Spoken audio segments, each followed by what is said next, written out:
I sat here tonight, just for a few moments before we went on the air, just sort of musing as to how I would come on and say good evening to you and greet you and welcome you to Nightsounds. And it occurred to me that I didn't just take a tape recorder into a radio station, such as the one you're listening to right now, and ask if they would play that particular tape tonight. No, a lot of planning had to go into this, a lot of history and, pilot programs and preparation times so that we might get together like we are right now. I'm Bill Pearce, and Nightsounds is on the air, and you are a very vital part of this. I heard it said one time that the listener is the better part of a conversation. So, now that you know how significant you are, let's just have a good time together tonight for a few moments. I come to you by the authority and permission of the radio station to which you're listening. Also, even beyond that, I have asked that God direct this program, as we've been on the air for many years. So it's just not a matter of my deciding I would like to do a radio program and coming on the air and speaking to you. As I mentioned a moment ago, it's by authority. So tonight I've decided to entitle our time together, By Whose Authority? We all live and move and have our beings, work and play under a certain amount of authority. When we get in our automobiles and drive, we have a certain kind of legislated action and conditions under which we drive. Otherwise, we would have total chaos and gridlock. So tonight, authority is very important. And I come to you not only by the authority of this station and the Federal Communications Commission, but even a higher power than that. And in tonight's program, we're going to be citing a few scripture verses that give us credence and authority and permission, one of which is Romans chapter 13. And in just a moment, I'd like to read that to you so that we can be reminded under whose authority we come together tonight. First of all, the foundation put into motion by our God and Creator is first and foremost. And as I think of that, I just sort of got a rather formal stentorian sound in mind that I'd like to bring to you first musically. I call upon the famous Westminster Choir of Princeton, New Jersey, to remind us of one of the great hymns of our faith, How Firm a Foundation is laid for your faith in His excellent word, God's excellent word, by whose authority we move ahead.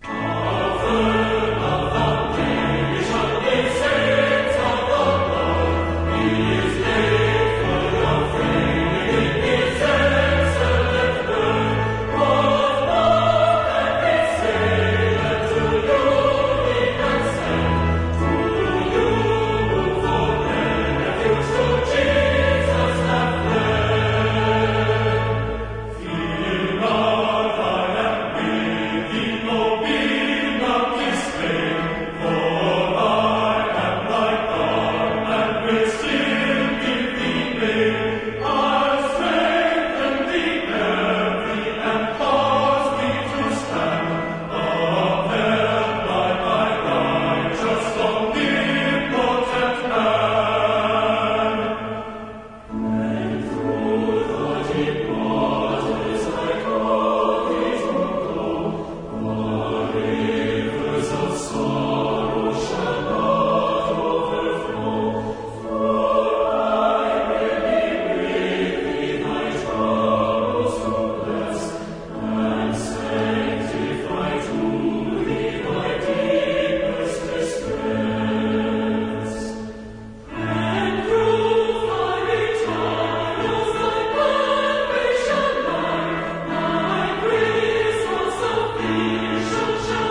formal sound of the Westminster Choir of Princeton, New Jersey, getting us off and running tonight in our musical agenda in the program entitled By Whose Authority?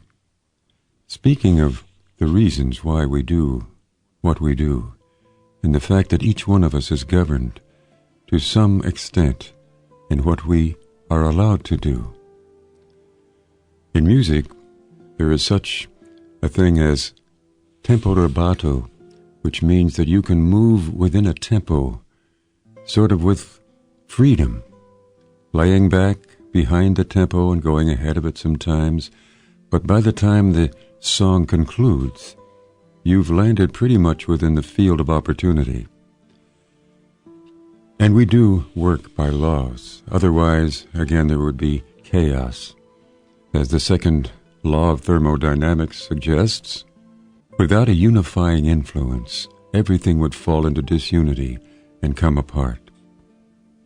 That's why we go to an authoritative source for our reasons, for living and moving and working and playing. I mentioned a moment ago a verse that is really the keystone of our time together tonight. Romans in the New Testament, chapter 13, and it reads, "Let every person be subject to the governing authorities, for there is no authority except from God, and those authorities that exist have been instituted by God. Therefore, whoever resists authority resists what God has appointed, and those who resist will incur judgment. For the same reason you also pay taxes, for the authorities are God's servants. Busy with this very thing, pay to all what is due them. Taxes to whom taxes are due, revenue to whom revenue is due, respect to whom respect is due, honor to whom honor is due." And Jesus even worked under authority when he was in his human form here on earth. In Mark chapter 12, verse 17 in the Gospels, he said, "Render to Caesar the things that are Caesar's, and to God the things that are God's." And they marveled at him. Somebody said, "What you hide from the taxman can put you into beachfront property." In the New York City Department of Finance, an ad promised several years ago. But what the ad refused to say was the beachfront property was Rikers Island, the New Yorker's Alcatraz. Other ads try to humor the tax dodger. One such ad featured a man in his home cheating on his income tax return. Then the scene fades to a penitentiary where the same man sits behind bars with a file. The caption said, "You can file now, or you can file later."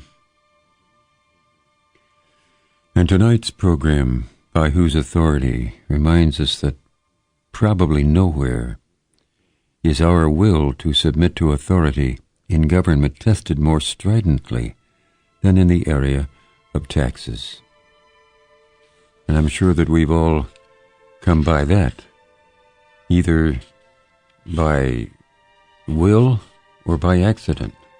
I remember one time I thought that I could drive to my job and take that off my taxes. It would be some sort of a privilege. Well, I found out later that I had made a serious mistake, that I could not put this as a deduction, and I had to pay $300 extra. Well, that was a mistake, and it was an innocent one. I should have gone to a tax expert, but I thought I'd try it myself. Nowadays, I don't dare get into it without some authoritative source helping me. So it comes right down to the fact that we need to be governed. We need to be restricted. We need to have freedom within this restriction. We live under the umbrella of the grace of God tonight. Because Adam and Eve sinned, we've come into a world that is disordered and needs to be governed. Hence, after that first original sin of the Garden of Eden, God brought in the law of Moses. Now that law is done away with, and we live under God's grace. But even Paul said in Romans chapter 6, shall we sin that grace may abound? Just because we've been given this freedom, shall we go ahead and see how far we can bend before we fall over? How far we can offend before we're apprehended? And he said, God forbid. It really puts more of a responsibility on us to work under the area of grace. It tests our consciences. It tests our obedience to the Spirit of God.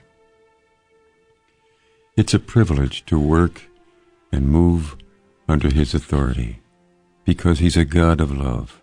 He's not unfair. He's here for our welfare in our hearts. Rebellion is as the sin of witchcraft, and stubbornness is as iniquity and idolatry. These words in 1 Samuel chapter 15. Hebrews chapter 13 reads, obey those who rule over you, and be submissive, for they watch out for your souls, as those who must give account. Let them do so with joy, and not with grief, for that would be unprofitable for you. So tonight we'll be sort of running a smattering of Scripture throughout this whole thing, because I don't speak on my own behalf, especially in a program such as Nightsounds, and certainly by our title, which happens to be authority. One French philosopher said, high office is like a pyramid. Only two kinds of animals reach the summit, reptiles and eagles. We as employees prefer to be on an eagle's team and to defy, thwart, and bring down the reptiles. But I think of Jesus' words tonight, blessed are the meek. He didn't make that statement conditional on the personality of the one we must respect and defer to. Meekness is not weakness. It's willful submission. And the philosopher Thoreau insisted in his work Civil Disobedience, quote, that government is best which governs least. And most business people would agree, especially when Congress is about to pass legislation that directly affects their industry. In her book First Thing Monday Morning, businesswoman Diana Borer wrote, the only biblical permission we have to disobey authority occurs when that authority directly defies God's laws. We ought to obey God rather than men. Acts 5:29. But most of our disrespect and defiance of authority is not the result of being commanded to do something dishonest or immoral on the job. Rather, our disrespect usually stems from self-interest, our dislike of an individual or an assigned piece of work that we're given. Tonight's program, By Whose Authority? I'm Bill Pearce, and you're in tune with Nightsounds. We're about halfway through our format already tonight, and I suppose that, at least I pray, that by the time we conclude our business at this point, in a few minutes, that we'll come to the conclusion that God is the ultimate and final authority of all people. The New Age movement would suggest that we are our authority. We are the governing factor by which we move. Well, still, when someone who is in that particular frame of mind gets in his or her automobile, again, we're governed by laws. Otherwise, we'll land behind bars. Nightsounds moves ahead even after we go off the air. Through such systems as compact discs, the music of Nightsounds, 12 or 13 albums now, of vocal and instrumental music. We'd be glad to send you a catalog because we get into a new subject every night we're on the air. Many write and ask for copies of certain program titles that have connected with them in a certain way. We're able and very happy to accommodate in this. Our mailing address is Nightsounds, Wheaton, Illinois, 60189. Also, our email address is nightsoundsradio@aol.com. Okay, we're 18 minutes and 20-some seconds into procedures here tonight. I'd like to play a solo that I had a part in some years ago with the London Concert Orchestra, directed by Paul Mickelson. Many of you who've gone to the Holy Land and had the opportunity to walk where Jesus walked are reaffirmed in your soul and spirit by what Scripture has to say. It validates everything that God said as we see where Jesus walked, and we remember some of the places he went, the things he said at those places. Here's a song that's really a classic that we've not heard for some time, but I was asked by the record company to play this song for their instrumental collection. So I played on the trombone here the very familiar I Walk Today Where Jesus Walked.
Very familiar music. I Walk Today Where Jesus Walked.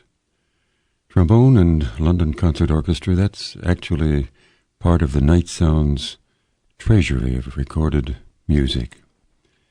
It's from a collection, Touch of Gold, which actually is an anthology of 50 years of broadcasting and 60-some years of playing trombone, which is available also through Nightsounds.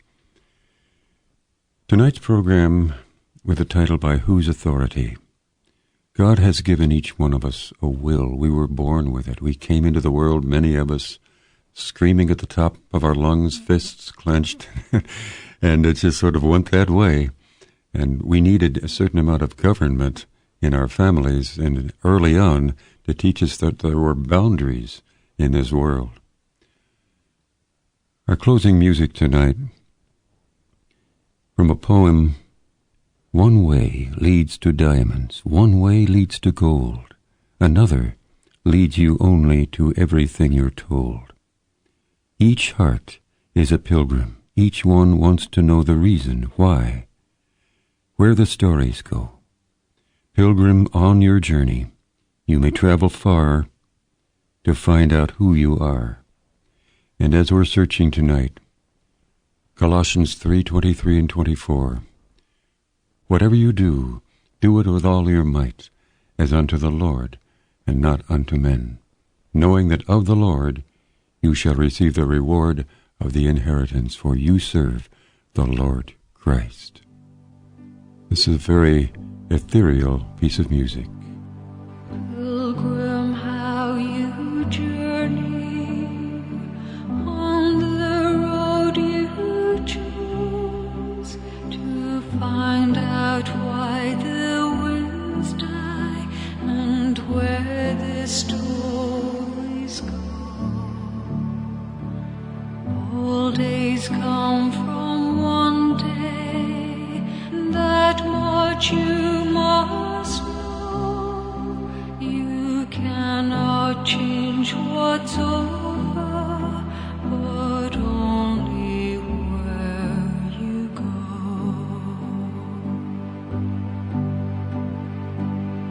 One way leads to diamonds, one way leads to gold, another leads you only to everything you're told.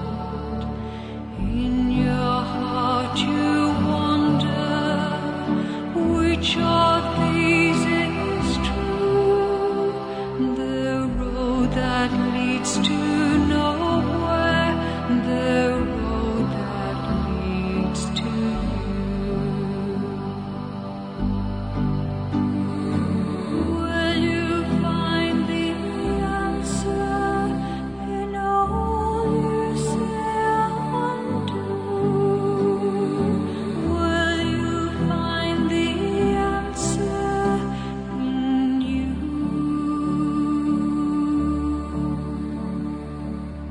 Each heart is a pilgrim, each one wants to know the reason why the winds die and where the stories go. Pilgrim, in your journey, you may travel far. Oh, pilgrim, it's a long way to find out who you are. Music of Nightsounds tonight, a very beautiful and poetic selection called Pilgrim by a singer going under the name of Enya. I urge you to submit to God's authority according to His word. It may not be the easiest and most pleasurable way, but it will be the most fulfilling.